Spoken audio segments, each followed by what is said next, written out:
Welcome all of you. അപ്പോൾ part 1ന്റെ തുടർച്ചയാണ് ഈ വീഡിയോ. സെക്കൻഡ് പാർട്ടാണത്. അപ്പോൾ പാർട്ട് 1 കണ്ടവർ മാത്രം ഇത് കാണുക, എങ്കിലേ നിങ്ങൾക്ക് അതിൻ്റെ ബെനിഫിറ്റ് ഉള്ളൂ. അപ്പോൾ SMBS സ്കിമാറ്റിക് വെച്ചിട്ട് ഞാൻ വിവരിക്കാമെന്നാണ് പറഞ്ഞത്. അപ്പോൾ സ്കിമാറ്റിക് കാണുന്നതിന് മുമ്പ് ഇതിൻ്റെ ഏതൊക്കെ ഭാഗങ്ങളാണ് ഞാൻ സ്കിമാറ്റിക്കിൽ എക്സ്പ്ലെയിൻ ചെയ്യാൻ പോകുന്നതെന്ന് പറഞ്ഞ് അവിടെ മുതൽ തുടങ്ങാം. 1-2 സെക്കൻഡ് കൊണ്ട് തന്നെ ഈ ഡ്രൈവർ ട്രാൻസ്ഫോമർ, ഇതിൻ്റെ ഓസിലേറ്റർ ട്രാൻസ്ഫോമർ വർക്ക് ചെയ്യുന്നു. വർക്ക് ചെയ്ത ശേഷം ഇതിൻ്റെ ഫുൾ സെക്ഷൻ വർക്ക് ചെയ്യുന്നു. ഫാൻ ഓൺ ആവുന്നു. ഫാൻ ഓൺ ആയാൽ നമുക്കിത് റെഡിയാണെന്ന് അറിയാം.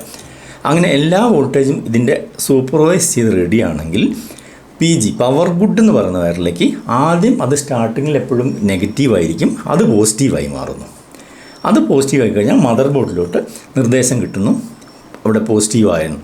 പവർ ഗുഡ് ഈ പറഞ്ഞിരിക്കുന്ന എല്ലാ വോൾട്ടേജുകളും നന്നായി വർക്ക് ചെയ്യുന്നു എന്നുള്ളതാണ് ആ ഗുഡ് വയർ. പവർ ഗുഡ് സെക്ഷനും പവർ ഓൺ ഈ രണ്ടെണ്ണമാണ് കമാൻഡ് സ്വിച്ചിങ്ങിന് യൂസ് ചെയ്യുന്നത്. പിന്നെ നമ്മൾ കൈ എടുത്തു കഴിഞ്ഞാലും ഇതിന് ഇവിടെ ഷോർട്ടായി നിൽക്കേണ്ട, അല്ലെങ്കിൽ നെഗറ്റീവ് എവിടെ നിന്ന് കിട്ടും? കമ്പ്യൂട്ടറിൻ്റെ മദർ ബോർഡ് വഴി ഇങ്ങോട്ട് കിട്ടുന്നതുകൊണ്ട് അത് കണ്ടിന്യൂസ് പ്രോസസ്സ് തുടങ്ങുന്നു. പിന്നെ നമ്മൾ ഷട്ട് ഡൗൺ കമാൻഡ് കൊടുക്കുമ്പോൾ മാത്രമാണ് അതിനിങ്ങോട്ട് സപ്ലൈ വന്നിട്ട് ഇതിന് മൊത്തം ഓഫ് ആവുന്നത്. ഇനി രണ്ടാമത്തെ ചോദ്യം, ഈ സെക്ഷനിൽ ഫിൽട്ടർ സെക്ഷൻ്റെ ആവശ്യം എന്താണ്? ഇത്രയധികം കമ്പോണൻ്റ് എന്താണ്? ഇതില്ലെങ്കിൽ വർക്ക് ചെയ്യുമോ? തീർച്ചയായിട്ടും വർക്ക് ചെയ്യും. നിങ്ങൾ ഈ ഫിൽട്ടർ സെക്ഷനൊന്നും ഇല്ലാതെ AC നേരിട്ടെടുത്ത് ഈ NTC സെക്ഷനൊക്കെ ഒഴിവായി കൊടുത്തിട്ട് ഇങ്ങോട്ട് ഇവിടെ രണ്ടാം സ്ഥലത്തേക്ക് AC കൊടുത്തു കഴിഞ്ഞാലും ഇത് വർക്ക് ചെയ്യും. പക്ഷെ അതിൻ്റെ പ്രശ്നം എന്താണെന്ന് പറഞ്ഞു കഴിഞ്ഞാൽ നിങ്ങൾക്ക് ഇതിനകത്തേക്ക് വരുന്ന ഈ ഹൈ ഫ്രീക്വൻസി ഇങ്ങോട്ട് AC-ലോട്ട് റിവേഴ്സ് പോകാനും സാധ്യതയുണ്ട്. മറ്റുള്ള അൺവാണ്ടഡ് ഫ്രീക്വൻസിയൊക്കെ ഇങ്ങോട്ട് വന്നു കഴിഞ്ഞാൽ എല്ലാം ഇൻറ്റേർണൽ വയർ വഴി നമ്മളെ കമ്പ്യൂട്ടറിൽ ഡാമേജ് വരാൻ സാധ്യതയുണ്ട്. ഓഡിയോ സെക്ഷനൊക്കെ ഒരുപാട് ബാധിക്കും. അങ്ങനെ ഇങ്ങോട്ടും അൺവാണ്ടഡ് നോയ്സിൻ്റെ ശല്യമില്ലാതിരിക്കാൻ, അങ്ങോട്ട് പുറത്തേക്ക് പോകാതിരിക്കാനും അകത്തേക്ക് വരാതിരിക്കാനും വേണ്ടിയാണ് ഇത്രയും ഫിൽറ്ററിങ് സെക്ഷൻ ഉപയോഗിക്കുന്നത്. അത് ഞാൻ സ്കിമാറ്റിക്കിൽ ഓരോ ഫിൽറ്ററിങ്ങിൻ്റെ പേരും കാര്യവും പറഞ്ഞുതരാം. ഇനി ഇത് കമ്പ്യൂട്ടറിന് വേണ്ടി മാത്രമല്ല ഉപയോഗിക്കാൻ പറ്റുന്നത്, നിങ്ങൾക്ക് വേണമെങ്കിൽ പവർ സപ്ലൈ ആയിട്ട് ഒരു ലാബിലേക്കൊക്കെ വേണമെങ്കിൽ അതിനും ഇത് യൂസ് ചെയ്യാം. ഇനി സോളാർ പാനൽ ഉണ്ടെങ്കിൽ AC ഇല്ലയെന്ന് വിചാരിക്കുക, 230 ഇല്ലെങ്കിൽ നിങ്ങൾക്കൊരു 24 വോൾട്ടിൻ്റെ ഒരു 10 പാനൽ കൊടുത്തു കഴിഞ്ഞാൽ എന്താവും? 240 വോൾട്ട് കിട്ടും DC. ആ DC നിങ്ങൾ നേരിട്ട് ഇവിടെ കൊടുത്താലും ഇത് വർക്ക് ചെയ്യും. ഈ 230 വേണമെന്നില്ല. അങ്ങനെ കൊടുക്കുന്ന സമയത്ത് ആക്ച്വലി ഇവിടെ കപ്പാസിറ്റർ ഇല്ലാതെ ഇവിടെ കൊടുത്താലും വർക്ക് ചെയ്യും, എങ്കിലും ഇവിടെ കൊടുക്കുന്നതായിരിക്കും സേഫ്റ്റി. അപ്പോൾ എന്ത് സംഭവിക്കും? രാവിലെ ഒരു 9 മണി മുതൽ വൈകിട്ട് 5 മണി വരെ നിങ്ങൾക്ക് പെർഫെക്റ്റായിട്ട് ഉപയോഗിക്കാൻ പറ്റും. ആ സമയത്ത് 250 വോൾട്ടിൻ്റെ പാനൽ കൊടുക്കുന്നതുകൊണ്ട് വെയിൽ കൂടുന്നതിനും കുറയുന്നതിനനുസരിച്ച് വോൾട്ടേജ് വേരിയേഷൻ വരും. സപ്പോസ് ഒരു 150 വോൾട്ട് മുതൽ 230 വോൾട്ട് അല്ലെങ്കിൽ 250 വോൾട്ട് വരെ വന്നാലും ഇതിനെ സംബന്ധിച്ച് ഔട്ട്പുട്ടിൽ ഒരു വേരിയേഷൻ ഉണ്ടാവില്ല. സ്റ്റേബിളായിട്ടുള്ള പവർ സപ്ലൈ തുടർച്ചയായിട്ട് കിട്ടിക്കൊണ്ടിരിക്കും. അങ്ങനെ നിങ്ങൾക്ക് സോളാർ പാനലിന് വേണ്ടിയും ഈ ബോർഡ് നിങ്ങൾക്ക് ഉപയോഗിക്കാൻ കഴിയും. ഇപ്പോൾ ഈ ഫിൽറ്റർ സെക്ഷൻ്റെ ആവശ്യകത മനസ്സിലായി വിചാരിക്കുന്നു. ഇനി ഓസിലേറ്റർ സെക്ഷൻ, ഇതിന് മൊത്തത്തിലുള്ള ഒരു ഐഡിയ കിട്ടി. Oscillator section. ഇനി അത് കഴിഞ്ഞാൽ ഇതിൻ്റെ സെക്കൻഡറിയിൽ ഡയോഡ് സെക്ഷൻ. ഇത് ഹൈ ഫ്രീക്വൻസി ഡയോഡാണ്. ഇതൊക്കെ ഏതാണ്ട് 25,000 30,000 30 കിലോ ഹെർട്സ്, 30,000 ഹെർട്സ് അല്ലെ 30 കിലോ ഹെർട്സിലാണ് ഇവിടെ ഓസിലേറ്റ് ചെയ്യുന്നത്. അത്ര ഫ്രീക്വൻസി സ്വിച്ചിങ്. ഇവിടെ ഒരു സെക്കൻഡിൽ 50 പ്രാവശ്യമാണെങ്കിൽ ഇവിടെ ഒരു സെക്കൻഡിൽ 30,000 മുതൽ മുകളിലേക്കാണ് വരുന്നത്. അപ്പോൾ ചോദിക്കാം, എന്താണ് ഇവിടെ 30,000 വരാൻ കാരണം? ഒരു സർക്യൂട്ട് വർക്ക് ചെയ്യുന്ന സമയത്ത് അതിൻ്റെ ഫ്രീക്വൻസികളൊക്കെ പുറത്തേക്ക് ഹാർമോണിക്സ് ആയിട്ട് ഇങ്ങനെ ട്രാൻസ്മിഷൻ നടക്കാൻ സാധ്യതയുണ്ട്. അപ്പോൾ അടുത്തുള്ള ഓഡിയോ എക്യുപ്മെൻറ്റ്സിനൊക്കെ കംപ്ലൈൻറ്റ് വരരുത്. നിങ്ങൾ പഠിച്ചിരുന്നു 20 to 20 കിലോഹെർട്സ് 20,000 വരെ ഓഡിയോ ഫ്രീക്വൻസി റേഞ്ച് ആയതുകൊണ്ട് ഒരിക്കലും ആ റേഞ്ച് എടുക്കാതിരിക്കാൻ ഒരു കാരണം അതാണ്. എപ്പോഴും ഓഡിയോ ഫ്രീക്വൻസിക്ക് മുകളിലായിരിക്കും എടുക്കുന്നത്. ഈ 50 ഹെർട്സ് പോലും നിങ്ങൾക്ക് ആംപ്ലിഫയർ ഉണ്ടാക്കുന്നവർക്ക് അറിയാം, അവിടെ നോയ്സ് ഫിൽറ്റർ ചെയ്യേണ്ടി വരും നിങ്ങൾക്ക് കപ്പാസിറ്ററൊക്കെ വെച്ചിട്ട്. അത് 50 ഹെർട്സ് ആയതുകൊണ്ടാണ് ആ പ്രോബ്ലം അവിടെ വരുന്നത്. ഇപ്പോൾ ഈ 2 സെക്ഷൻ. അത് കഴിഞ്ഞാൽ പിന്നെ വരുന്നതാണ് ഇവിടെ വരുന്നത്. ഇതിനെ ഓസിലേറ്റ് ചെയ്യിക്കണമെങ്കിൽ എന്ത് വേണം? ഈ മോസ്ഫെറ്റിനെ ഓസിലേറ്റ് ചെയ്യിക്കാൻ വേണ്ടി ഇവിടെ ഒരു എല്ലാം ഞാൻ പറഞ്ഞ പോലെ KA7500 ഒരു ഓസിലേറ്റർ IC വരും ഫ്രീക്വൻസി ജനറേറ്റ് ചെയ്യാൻ. പിന്നെ വരുന്നതാണ് സൂപ്പർവൈസർ IC. ഇതൊരു ഓപ്പാമ്പ്, ഓപ്പറേഷണൽ ആംപ്ലിഫയർ IC ആണ്. ഈ ICക്കാണ് സൂപ്പർവിഷൻ. എന്താണ് സൂപ്പർവൈസ് ചെയ്യുന്നത്? ഇവിടെ ആവശ്യമുള്ള 12 വോൾട്ട് 3 വോൾട്ട് 5 വോൾട്ട് എല്ലാ വോൾട്ടേജുകളും ലഭ്യമാണോ എന്ന് നോക്കുക, അതൊരു ജോലിയാണ്. പിന്നെ കമ്പ്യൂട്ടറിനെ ഓൺ ചെയ്യാനും ഓഫ് ചെയ്യാനുമുള്ള സ്വിച്ചിങ്, ഈ കാര്യങ്ങൾ മാത്രമാണ് ഇത് നോക്കുന്നത്, ഈ സെക്ഷൻ നോക്കുന്നത്. ഇത് ഓസിലേറ്റർ സെക്ഷൻ, ഇത് ഒബ്സർവേഷൻ നിരീക്ഷണം അല്ലെങ്കിൽ സൂപ്പർവൈസർ സെക്ഷൻ. ഇപ്പോൾ ഡയോഡ് സെക്ഷൻ. ഈ ഡയോഡ് ഹൈ ഫ്രീക്വൻസി ഡയോഡാണ്. ഇതൊക്കെ 50 ഹെർട്സിൽ വർക്ക് ചെയ്യുമെങ്കിൽ ഇവിടെയൊക്കെ 30,000 ഹെഡ്സിന് മുകളിൽ, അതായത് 30 കിലോ ഹെഡ്സിന് മുകളിൽ വർക്ക് ചെയ്യുന്ന ഡയോഡുകളായിരിക്കും ഇവിടെ യൂസ് ചെയ്യുക. ഈ രണ്ട് മോസ്ഫെറ്റ് സെക്ഷനും ഇതും വളരെയധികം ചൂടാവാൻ സാധ്യതകളുണ്ട്. അത് തണുപ്പിക്കാൻ വേണ്ടി ഹീറ്റ് സിങ്ക് കൊടുത്തിരിക്കുന്നു. ഇതൊക്കെ അഴിക്കുകയാണെങ്കിൽ നിങ്ങൾ എപ്പോഴും എങ്ങനെ വേണം, ഈ സ്ക്രൂസ് ഒന്നും അഴിക്കാതെ തന്നെ പരമാവധി ഇവിടുന്ന് ഡീസോൾഡറിങ് ചെയ്തതിന് ശേഷം ഇത് മൊത്തത്തിൽ അഴിച്ചെടുക്കുക. അതുപോലെ ഫിറ്റ് ചെയ്യുമ്പോഴും ഓരോന്ന് അഴിച്ച് ടെസ്റ്റ് ചെയ്ത് മാറ്റിയ ശേഷം ഹീറ്റ് സിങ്ക് വെച്ചതിന് ശേഷം വേണം ഇത് ഉറപ്പിക്കാൻ. അല്ലെങ്കിൽ നിങ്ങൾക്ക് അതിൻ്റെ ഒരു ബാലൻസ് തെറ്റാൻ സാധ്യതയുണ്ട്. സെക്ഷൻ അപ്പോൾ 4 section. Section 1 AC filter section, 2 oscillator section, 3 supervisor section. Oscillator സെക്ഷൻ്റെ കൂടെ ഇത് വരും. പിന്നെ ഡയോഡ് വെച്ചിരിക്കുന്ന ഔട്ട്പുട്ട് സെക്ഷൻ, ഈ ട്രാൻസ്ഫോമർ മെയിൻ. പിന്നെ ഒരു ട്രാൻസ്ഫോമർ എന്ന് പറഞ്ഞു കഴിഞ്ഞാൽ ആദ്യമേ ഈ വലിയ SMPS ഒരുമിച്ച് വർക്ക് ചെയ്യില്ല. ജസ്റ്റ് ഇവിടെ AC കിട്ടിക്കഴിഞ്ഞാൽ ഉടൻ തന്നെ ഇവിടെ 5 വോൾട്ട് ജനറേറ്റ് ചെയ്യുന്ന ഒരു ചെറിയ SMPS സർക്യൂട്ട് ഉണ്ട്. അതിനാണ് ഇതിൻ്റെ സ്വിച്ചിങ് ഒക്കെ വർക്ക് ചെയ്യുന്നത്. കാരണം ഇതിനെ ഓൺ ചെയ്യണോ ഓഫ് ചെയ്യണോ, ഇതിലേക്ക് വേണ്ട ബേസിക് മിനിമം IC ഇതൊക്കെ കൊടുത്ത് റെഡിയാക്കി നിർത്തിയാൽ മാത്രമേ വർക്ക് ചെയ്യൂ. അതിന് സ്റ്റാർട്ടിങ്ങിൽ ഒരു വോൾട്ടേജ് 5 വോൾട്ടേജ് ജനറേറ്റ് ചെയ്യാൻ ഒരു ചെറിയ IC ഉണ്ട് അവിടെ. ആ IC നമ്മൾ അതിനകത്ത് ഉപയോഗിച്ചിരിക്കും. അതിനെയാണ് സ്റ്റാൻഡ് ബൈ വോൾട്ടേജ് എന്ന് വിളിക്കുന്നത്. Standby voltage. Circuit schematic വെച്ച് പഠിക്കാൻ തുടങ്ങുമ്പോൾ നിങ്ങൾക്ക് ആദ്യം തന്നെ വേണ്ടത് സ്കീമാറ്റിക് ഡയഗ്രമാണ്. അതിന് ഇക്കാലത്ത് യാതൊരു ബുദ്ധിമുട്ടുമില്ല സ്കീമാറ്റിക് കിട്ടാൻ. നിങ്ങൾ ജസ്റ്റ് ഗൂഗിളിൽ ചെന്നിട്ട് ഏതാണോ നിങ്ങളുടെ കയ്യിലിരിക്കുന്ന SMPSന്റെ IC, ഉദാഹരണം ഇപ്പം KA7500 ആണെങ്കിൽ അത് എല്ലാം 339 ആണെങ്കിൽ 339 ടൈപ്പ് ചെയ്യുക. ടൈപ്പ് ചെയ്താൽ ഉടൻ തന്നെ നിങ്ങൾക്ക് വരുന്നത് അതിന്റെ ഒരുപാട് കൺസേൺ അതുമായിട്ട് ബന്ധപ്പെട്ട തരത്തിലുള്ള സർക്യൂട്ടുകളായിരിക്കും. അതിൽ ഏതാണോ നിങ്ങൾക്ക് വേണ്ടത് അതെടുത്തിട്ട് ഓപ്പൺ ചെയ്താൽ ഈ ഇവിടെ കാണുന്ന പോലെ ഓരോ circuit different type of circuits വരും. അതിൽ ഏതാണോ വേണ്ടത് വീണ്ടും അത് സെലക്ട് ചെയ്ത് ക്ലിക്ക് ചെയ്ത് കഴിഞ്ഞാൽ നിങ്ങൾക്ക് അത് കിട്ടും. അങ്ങനെയാണ് സർക്യൂട്ട് സെലക്ട് ചെയ്യേണ്ടത്. ഇനി അത് കിട്ടിക്കഴിഞ്ഞാൽ എങ്ങനെയാണ് വർക്കിംഗ് എന്നുള്ളത് സർക്യൂട്ടിലേക്ക് കടക്കുന്നതിന് മുമ്പ് ഞാൻ നിങ്ങൾക്കൊരു ബ്ലോക്ക് ഡയഗ്രാം വെച്ചിട്ട് ഒന്ന് എക്സ്പ്ലെയിൻ ചെയ്തുതരാം. ബ്ലോക്ക് ഡയഗ്രാം ആകുന്ന സമയത്ത് വളരെ സ്പീഡിൽ മനസ്സിലാവും. നിങ്ങൾക്ക് ആ മെമ്മറിയിലെല്ലാം ഒരുമിച്ച് അങ്ങനെ നിൽക്കും. ഇതാണ് ബ്ലോക്ക് ഡയഗ്രാം. നോക്കൂ, ഇതില് 1, 2, 3, 4 ഏതാണ്ട് ഒരു 4 സെക്ഷനാക്കി ഞാൻ വരച്ചിട്ടുണ്ട്. ഒരു ചെറിയ സ്ക്വയറും കാണാം അവിടെ. കമ്പ്യൂട്ടറിനെ സംബന്ധിച്ച് ആദ്യം നിങ്ങൾ എന്താ ചെയ്യുന്നത്, 230 വോൾട്ട് AC ഓൺ ചെയ്യുക എന്നുള്ളതാണ്. AC ഓൺ ചെയ്ത് കഴിഞ്ഞാൽ ഉടൻ SMPSലേക്കാണ് 230 വോൾട്ട് AC കിടക്കുന്നത്. അതിൽ ഒന്നാമത്തെ സെക്ഷൻ നോക്കൂ, ഫിൽട്ടർ സെക്ഷൻ പ്ലസ് DC ആക്കി മാറ്റുന്നു. ഏതാണ്ട് 230-ന് 325ഓളം വരുന്ന DC ആക്കി മാറ്റുന്നു. പിന്നെ അതിന്റെ തൊട്ട് താഴെ ചെറിയൊരു സ്ക്വയർ കൊടുത്തിരിക്കുന്നത് ഒരു ചെറിയൊരു SMPS ഉണ്ടാവും. SMPSന്റെ ഉള്ളിൽ മറ്റൊരു SMPS. ഇത് 5 വോൾട്ട് മാത്രം പ്രൊഡ്യൂസ് ചെയ്യുക എന്നുള്ള അത് പെട്ടെന്ന് സ്റ്റാർട്ട് ആവും. ചിലതിലൊക്കെ വില കുറഞ്ഞ സിസ്റ്റത്തിലൊക്കെ ആണെങ്കിൽ അതൊരു റെസിസ്റ്റർ വെച്ചായിരിക്കും എടുത്തിരിക്കുന്നത്. SMPS ആവണമെന്നില്ല. അതുപോലെ ഫിൽട്ടർ സെക്ഷനിലും ഒരുപാട് കമ്പോണൻസ് ഒക്കെ വ്യത്യാസം ഉണ്ടാവും. പക്ഷെ ഈ സെക്ഷൻ ഒന്നും മാറുന്നില്ല. അപ്പൊ ഇതിന്റെ അവസ്ഥ ഇപ്പോഴത്തെ എന്താണ്, ഒരു 5 വോൾട്ട്. ആ വോൾട്ടിന്റെ പേരാണ് സ്റ്റാൻഡ് ബൈ വോൾട്ട് എന്ന് പറയുന്നത്. Stand by volt. Stand by വോൾട്ടിന്റെ ആവശ്യം എന്ന് പറഞ്ഞു കഴിഞ്ഞാൽ ഈ 4944 വർക്ക് ചെയ്യാൻ വേണ്ടി ഓസിലേറ്റർ സെക്ഷൻ വർക്ക് ചെയ്യിക്കാനും അതുപോലെ ഈ LM339 ഓപ്പാമ്പ് അതുവഴിയാണ് നമ്മളിത് ഈ SMPSനെ ഓൺ ചെയ്യണോ അഥവാ ഓഫ് ചെയ്യണോ എന്നുള്ള കമാൻഡുകളൊക്കെ മദർ ബോർഡിലൂടെയോ അല്ലെങ്കിൽ നേരിട്ടോ നമ്മൾ കൊടുക്കുമ്പോൾ അത് സ്വീകരിക്കുന്ന ആദ്യത്തെ സെക്ഷനാണ് ഈ സൂപ്പർവൈസർ സെക്ഷൻ എന്ന് പറയുന്ന LM339 ഓപ്പാമ്പ്. അത് ആ സെക്ഷന്റെ കൂടെ ഞാൻ പ്രത്യേകം പറഞ്ഞുതരാം. അപ്പൊ കറണ്ട് ഓൺ ചെയ്തു, 5 വോൾട്ട് പ്രൊഡ്യൂസ് ചെയ്തു. ആ 5 വോൾട്ട് ഇവിടെ പവർ ഓൺ എന്ന് പറഞ്ഞ ഈ വയറിലൂടെ മദർ ബോർഡിലേക്ക് എത്തുന്നു. വലതുവശത്ത് കൊടുത്തിരിക്കുക പവർ ഓണിൽ 5 ഉണ്ട്. ഈ 5 എപ്പോഴാണോ 0 ആവുന്നത്, ഗ്രൗണ്ട് ആവുന്നത്, ഉടൻ തന്നെ നമ്മുടെ ഈ SMPS ഫുൾ ഫംഗ്ഷനിലേക്ക് എല്ലാ സെക്ഷനും വർക്ക് ചെയ്ത് തുടങ്ങും. അതിനുവേണ്ടി നിങ്ങൾ കമ്പ്യൂട്ടറിന്റെ ഫ്രണ്ട് പാനലിലിരിക്കുന്ന ബട്ടൺ ഒന്ന് പ്രസ് ചെയ്യുമ്പോൾ അതുവഴി ഈ പവർ ഓൺ എന്ന സ്വിച്ച് നെഗറ്റീവ് ആവും. നെഗറ്റീവ് ആയ ഉടൻ LM339 ബാക്കി ഓസിലേറ്റർ സെക്ഷൻ ഓൺ ആക്കുന്നു, ഫാൻ ഓൺ ചെയ്യുന്നു. കാര്യം പെട്ടെന്ന് വർക്കിംഗ് തുടങ്ങുമ്പോൾ ഹീറ്റ് ആവും. ഹീറ്റ് സിങ്ക് ഒക്കെ ചൂടാവുന്ന തണുപ്പിക്കാൻ വേണ്ടി ആദ്യമേ ഫാൻ ഓൺ ചെയ്യുന്നു. ട്രാൻസ്ഫോമർ SMPS ട്രാൻസ്ഫോമർ വർക്ക് ചെയ്യുന്നു, എല്ലാ സെക്ഷനും വർക്ക് ചെയ്യുന്നു. നിങ്ങൾക്ക് 12 വോൾട്ട് 5 വോൾട്ട് 3 വോൾട്ട് ഇങ്ങനെ ഈ ഭാഗത്തൂടെ എല്ലാം നിങ്ങൾ മദർ ബോർഡിലേക്ക് കിട്ടുന്നു. ഉടൻ തന്നെ എന്ത് സംഭവിക്കും, എല്ലാ പവറും നിങ്ങൾ ആവശ്യമായ വോൾട്ടേജുകളും കൃത്യമാണെന്ന് മനസ്സിലായാൽ ഉടൻ തന്നെ ഈ PG power good, all power supplies are good എന്നുള്ള കണ്ടീഷനിൽ ഇതിന്റെ അവസ്ഥ സ്റ്റാർട്ടിങ്ങിൽ എങ്ങനെയായിരിക്കും എന്ന് പറഞ്ഞാൽ അത് 0 ആയിരിക്കും. അപ്പൊ ഉടൻ തന്നെ ഈ 339 IC അതിനെ 5 വോൾട്ട് ആക്കി മാറ്റും, ഹൈ വോൾട്ട് ആക്കി മാറ്റും. അപ്പൊ മദർ ബോർഡിലേക്ക് ഒരു കമാൻഡ് കിട്ടുന്നു. എന്താണ്, പവർ ഗുഡിൽ 5 വോൾട്ട് വന്നു കഴിഞ്ഞാൽ മദർ ബോർഡിന് മനസ്സിലായി SMPS ഓക്കെ ആണ്, ഇനി കണ്ടിന്യൂ ചെയ്യാം. അപ്പൊ കണ്ടിന്യൂസ് ആയി ഇതിന്റെ പവർ ഓൺ സ്വിച്ചിനെ നെഗറ്റീവ് കൊടുത്ത് ഗ്രൗണ്ട് ചെയ്ത് നിർത്തുന്നു. മദർ ബോർഡാണ് ചെയ്യുന്നത്, പിന്നീട് നമ്മളല്ല ചെയ്യുന്നത്. പിന്നെ എന്തെങ്കിലും കാരണവശാൽ ഇവിടെ എന്തെങ്കിലും ഒരു ഫോൾട്ട് വന്ന് ഇതിനകത്ത് ഏതെങ്കിലും സപ്ലൈ കട്ടാവുകയാണെങ്കിൽ ഉടൻ തന്നെ ഈ പവർ ഗുഡ് 0 ആയി മാറും. ഉടൻ തന്നെ ഇവിടുത്തെ പവർ ഓൺ സ്വിച്ചിനെ കട്ട് ചെയ്തുകൊണ്ട് SMPSനെ പ്രവർത്തിക്കാതെ സംരക്ഷിക്കും. ഇങ്ങനെയാണ് ഇതിന്റെ ഒരു ബേസിക് ബ്ലോക്ക് ഡയഗ്രാം വെച്ച് പറയുകയാണെങ്കിൽ ഇതിന്റെ വർക്കിംഗ് എന്ന് പറയുന്നത്. ഇനി ഇതിന്റെ ആദ്യത്തെ സെക്ഷനായ ഫിൽട്ടർ ആൻഡ് DC സെക്ഷനിലേക്ക് കടക്കാം. ഫിൽട്ടർ DC സെക്ഷൻ സെപ്പറേറ്റ് തന്നെ നമുക്ക് എടുത്ത് നോക്കാം. അപ്പോൾ കുറച്ച് ഓരോന്നും സെപ്പറേറ്റ് എടുക്കുന്ന സമയത്ത് കൂടുതൽ മനസ്സിലാവാൻ ചാൻസ് ഉണ്ട്.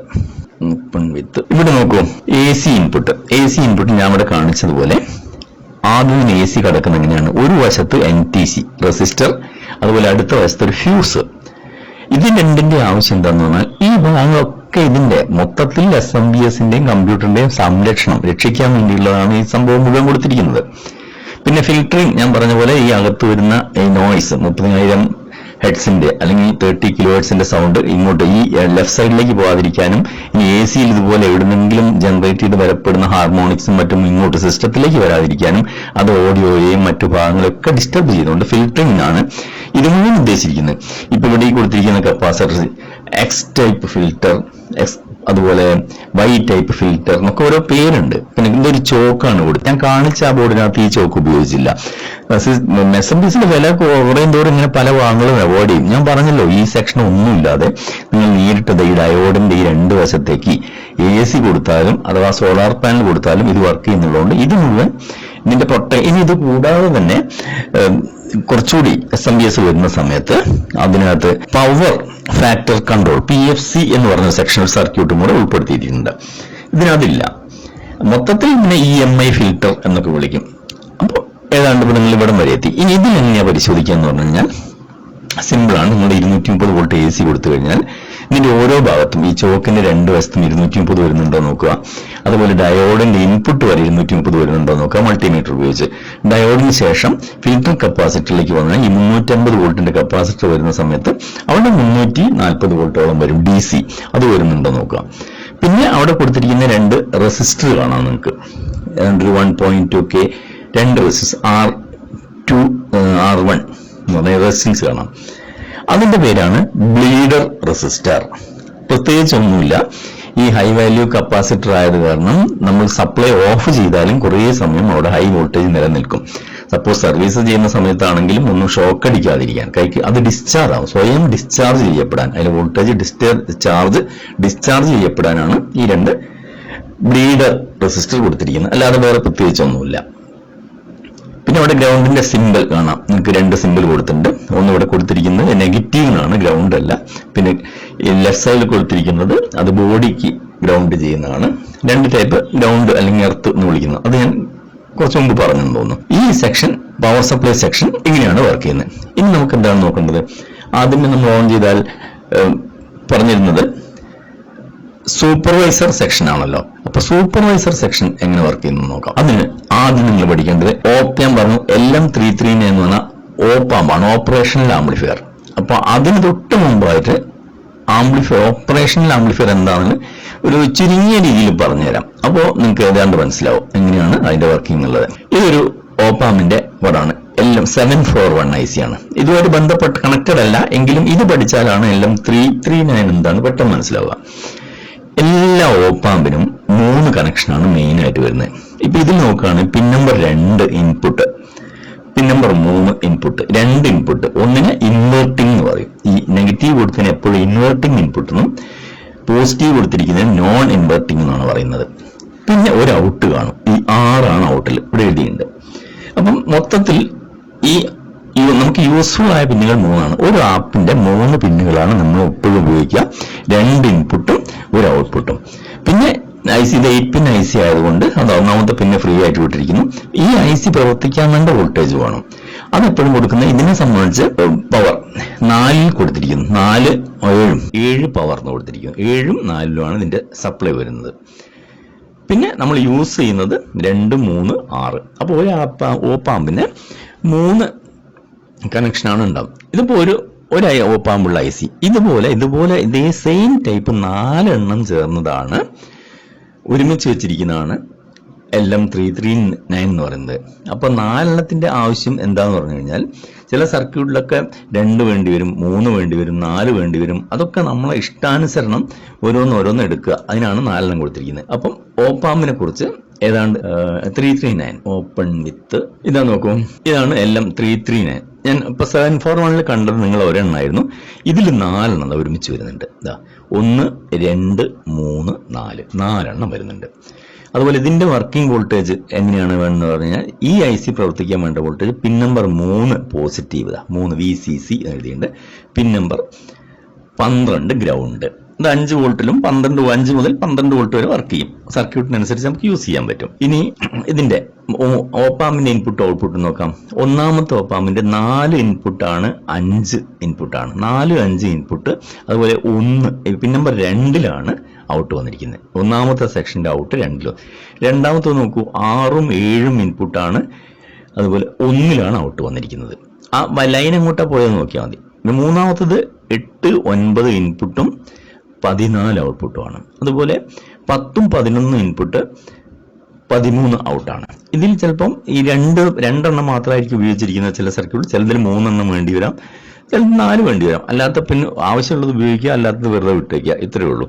ഇപ്പോൾ ഇനി ഈ ഓപ്പാമ്പിന്റെ ആവശ്യം എന്ന് പറഞ്ഞാൽ 2 തരം ആവശ്യങ്ങളാണ്. ഒന്ന് ആംപ്ലിഫിക്കേഷൻ എന്ന് പറയും, ചെറിയ മൈന്യൂട്ട് മില്ലി വോൾട്ട് മൈക്രോ വോൾട്ടിനെ വോൾട്ടേജിലേക്ക് ഉയർത്താൻ. ഇപ്പോൾ കണ്ടൻസർ മൈക്കിന്റെ കാര്യമൊക്കെ പറയുകയാണെങ്കിൽ വളരെ മൈന്യൂട്ട് വോൾട്ടേജ് ആയിരിക്കും.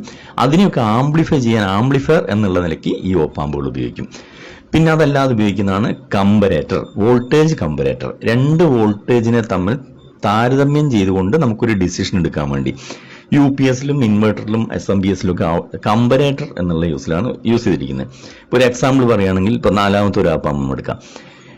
ഒരെണ്ണത്തിൽ ഫിക്സഡ് വോൾട്ട് കൊടുക്കും. ഇപ്പൊ പിൻ നമ്പർ 4 ഞാൻ ഒരു 5 വോൾട്ട് സെൻട്രൽ ഡയോഡൊക്കെ വെച്ച് സ്റ്റഡി ആക്കി കൊടുത്തിരിക്കുന്നു. ഒരു വാരിയബിൾ വോൾട്ടേജ് ഈ പിൻ നമ്പർ 5 കൊടുത്തു എന്ന് വിചാരിച്ചോളൂ. അതിനോട് കണ്ടീഷൻ പറയാണ്, എപ്പോഴാണോ ഈ 5 വോൾട്ടിനേക്കാൾ കൂടുതൽ ഇവിടെ വോൾട്ടേജ് വരുന്നത് ആ സമയത്ത് ഈ ഔട്ട്പുട്ട് ഹൈ വരണം എന്നുള്ള കണ്ടീഷൻ ആണെങ്കിൽ അങ്ങനെ സർക്യൂട്ടിനനുസരിച്ച് ആ വ്യത്യാസം വരുന്ന സമയത്ത് അത് വർക്ക് ചെയ്യും. അതല്ല അതിന്റെ ഡിഫറൻസ് ആണെങ്കിൽ എന്ന് വെച്ചാൽ ഇവിടെ ഇപ്പൊ 4 ഞാൻ 10 വോൾട്ട് കൊടുത്തു, ഇവിടെ 6 വോൾട്ട് കൊടുത്തു. രണ്ടാമത്തെ 6 വോൾട്ട് കൊടുത്താൽ 6ഉം 10ഉം 6ഉം തമ്മിലുള്ള വ്യത്യാസം എന്ന് പറഞ്ഞാൽ 4 വോൾട്ടാണ്. അപ്പൊ ഈ 4 വോൾട്ടായിരിക്കും ഇതിന്റെ ഔട്ട് വരുന്നത്. ഇങ്ങനെ ഓപ്പാമ്പിനെ ഉപയോഗിച്ച് 100 കണക്കിന് സർക്യൂട്ടും ആവശ്യങ്ങളുണ്ട്. അത് തന്നെ ചെയ്യാൻ ഒരു 2 മണിക്കൂർ വീഡിയോ സെപ്പറേറ്റ് വേണ്ടി വരും. അത് നമുക്ക് വേറെ നോക്കാം. നിങ്ങൾക്ക് ഏകദേശം ഒരു ഐഡിയ പിടികിട്ടിയെന്ന് തോന്നും. മിക്കവാറും വോൾട്ടേജിന്റെ low voltage cut off, high voltage cut off എന്നീ ആവശ്യങ്ങൾക്കൊക്കെയാണ് ഇത് ഉപയോഗിക്കുന്നത്. ഇവിടെയും അതുപോലെ ഓരോ വോൾട്ടേജും എല്ലാ വോൾട്ടേജും ഇന്നുണ്ടോ ഔട്ടുണ്ടോ എങ്കിൽ മാത്രമേ ഓരോന്ന് പുറത്തേക്ക് വരൂ. ഇവിടെ ഇപ്പോൾ ഒരുമിച്ചിങ്ങനെ എല്ലാം വരച്ച് ഒരു ബോക്സിനകത്ത് വരച്ചെങ്കിലും സ്കീമാറ്റിക്കിൽ വരുമ്പോൾ ഇതിനൊക്കെ സെക്ഷൻ കൊടുത്തിട്ടാണ് വരയ്ക്കുക, ഒരുമിച്ചായിരിക്കില്ല. ഇവിടെ ഇപ്പോൾ 1 എഴുതിയിട്ട് ആ ഓപ്പാമ്പിന്റെ സർക്യൂട്ട് കൊടുക്കും, 2 എഴുതിയ വേറെ സ്ഥലത്തായിരിക്കും, 4 വേറൊരു സ്ഥലത്തായിരിക്കും, 3 വേറെ സ്ഥലത്തായിരിക്കും. ഇങ്ങനെയാണ് വരിക. ഇവിടെ നോക്കൂ, ഏതാണ്ട് മൊത്തത്തിലുള്ള സർക്യൂട്ടാണ്. ഇവിടെ ഇൻപുട്ട് വരുന്നു, ലെഫ്റ്റ് സൈഡിൽ ഇൻപുട്ട് വരുന്നു, ബ്രിഡ്ജ് വരുന്നു, മറ്റു സെക്ഷനൊന്നും വർക്ക് ചെയ്യുന്നില്ല. ഇവിടെ നോക്കൂ, 2 ICയും കാണാം നിങ്ങൾക്ക്.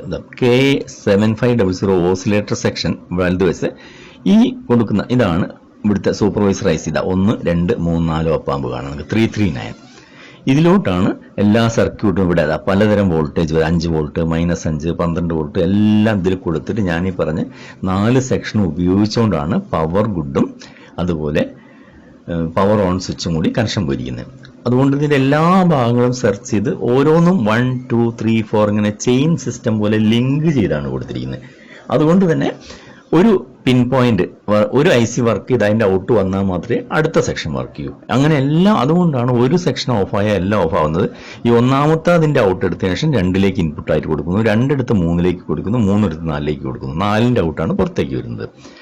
ഇപ്പൊ എന്ത് സംഭവിച്ചു, നിങ്ങൾ ഓൺ ചെയ്യുന്ന സമയത്ത് ഈ സെക്ഷൻ സൂപ്പർവൈസർ സെക്ഷൻ അതിന്റെ ജോലി ചെയ്യുന്നു. ഉടൻ തന്നെ എന്ത് ചെയ്യുന്നു, ഇതിന്റെ ഓസിലേറ്റർ സെക്ഷനായ 2 ഓസിലേറ്റർ Q1, Q2 എന്ന് പറഞ്ഞ ഓസിലേറ്ററിലേക്ക് കൊടുക്കുന്നു. ഈ ഓസിലേറ്റർ ഹൈ ഫ്രീക്വൻസിയിൽ ഓസിലേറ്റ് ചെയ്യുന്ന സമയത്താണ് ഈ ട്രാൻസ്ഫോമർ SMPS ട്രാൻസ്ഫോമർ വർക്ക് ചെയ്യുന്നത്. ഈ ട്രാൻസ്ഫോമറിന്റെ ഔട്ട് നിങ്ങൾക്ക് ആവശ്യത്തിനനുസരിച്ച് 12 വോൾട്ട് ഈ ഭാഗത്തൂടെ വലതുവശത്തേക്ക് കിട്ടുന്നു. ഇനി ഫാൻ കൊടുക്കാൻ കുറച്ച് കൂടിയ ടൈപ്പ്, നല്ല ടൈപ്പ് SMPS ആണ്, അതിന് സെപ്പറേറ്റ് ഒരു സർക്യൂട്ട് കൊടുത്തിട്ടുണ്ടാവും. ഇനി ഓസിലേറ്ററിലേക്കുള്ള സപ്ലൈയും ഇവിടുന്ന് ഈ സൂപ്പർവൈസറിന് കിട്ടുന്ന സമയത്ത് KA7500 വർക്ക് ചെയ്തുകൊണ്ട് അതാണ് 2 മോസ്ഫെറ്റിനെ ഡ്രൈവ് ചെയ്യിക്കുന്നത്.